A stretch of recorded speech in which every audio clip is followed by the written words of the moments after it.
Hello guys, তো আজকে সেই দিন, তো 2টো রাত কেটে গেছে। আজকে সেই দিন হচ্ছে আমরা আজকে বাড়ি পৌঁছবো। তো আজকে ট্রেন থেকে নামবো। মানে কি বলবো, শুধু মানে যত ট্রেন এগোচ্ছে তো মনে হচ্ছে কখন নামি কখন নামি কখন পৌঁছোই। আর মেয়ের দেখো কেক খাওয়াটা, কেমন কেকটা খেলো। আর তোমাদের দাদা বসে আছে, প্রচুর রোদ হয়েছে। তো সকাল সকাল না প্রচুর গরমই হচ্ছিল। আর এই ব্রিজটা দেখো, এখন আমরা ঢুকে গেছি উড়িষ্যায়, ঢুকে গেছি। তো সকাল থেকেই ব্লগটা শুরু করেছি। তো আমাদের আর কই উড়িষ্যার পরেই তো আমাদের মানে স্টপেজ, তো আমরা নেমে পড়বো স্টেশন। আর আজকে না মানে কি বলতো, ট্রেনটা লেট করেছিল, মানে 2 ঘন্টা লেট ছিল।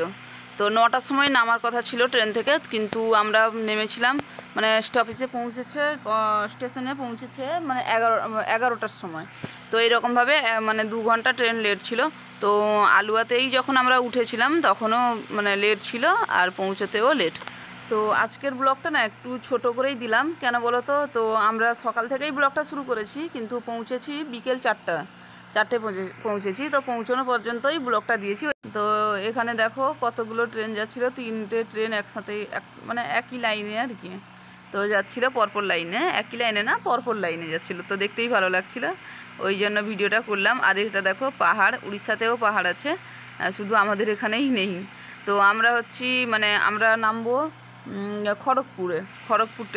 খড়গপুর স্টেশনে নামবো। আর 2 দিন ধরে মানে ট্রেনে বসে আমার অবস্থাটা কী হয়েছে দেখো। কালকে কিন্তু ঘুম ঠিক হয়েছিল, মানে ভালোভাবেই ঘুমিয়েছি। তো তার আগের দিন তো তার আগের ভিডিওটা তো দেখেছো, যে মানে কিভাবে চোখ টোক ঢুকে গেছিলো, মানে ঘুম ঠিক হয়েছিল না বলে। আজকে কিন্তু ঘুমটা ঠিক হয়েছে। আর দেখো কত দিন পরে আমরা মশলা মুড়ি খাচ্ছি। তো ট্রেনের মধ্যে মশলা মুড়ি বিক্রি হচ্ছিলো আর কি। তো তোমাদের দাদা নিয়ে নিল মশলা মুড়ি, তো একটা প্যাকেটই নিয়েছি, তো 3জনেই খেয়ে নিচ্ছি। আর মেয়ে তো খেতে পারছে না, এমনি মুড়ি জাস্ট খাচ্ছিল। আর তাদেরকে দেখো, তোমাদের দাদাকে আর মেয়েকে দেখো, আমি একা একা এখানে বসে আছি, আর বাপ বেটি দুজনে গল্প করছে মানে। আর মেয়ে বলছিল যে তোমাদেরকে ছেড়ে যাব না। তো এইরকম মানে তারাও বলছিল যে আমাদেরকে ছেড়ে চলে যাবি, বলে না না আমি আবার আসবো এইরকম। আর ওনাকে তো জেঠু বানিয়েছে, আগের ব্লগে বলেছিলাম। তো বাপ বেটি যেখানেই যায় এরকম মানে সম্পর্ক পাতিয়ে ফেলে আর কি। আর এখানে দেখো বসছে, রেডি হয়ে গেছি, মানে মেয়েকে আগে রেডি করে দিয়েছি, তারপরে আমরা রেডি হয়েছি। তো স্টেশন মানে ট্রেনটা তো লেট ছিল, তো আগে থেকেই মেয়েকে রেডি করে দিয়েছিলাম, তারপরে আমরা আস্তে আস্তে করে রেডি হয়েছি। তো এখনও খেলছে, কথা বলছে, মানে এই যে দেখো আমরাও রেডি হয়ে গেছি। তো এবারে নেমে পড়বো। তো কত যে ভালো লাগছে কি বলবো, মানে কখন বাড়ি পৌঁছাই। তো দেখো নেমে কিন্তু খাওয়া দাওয়া করে নিয়েছি, আমরা হোটেলে খেয়ে নিয়েছি ভাত। আর মানে এখন বাজে 12টা।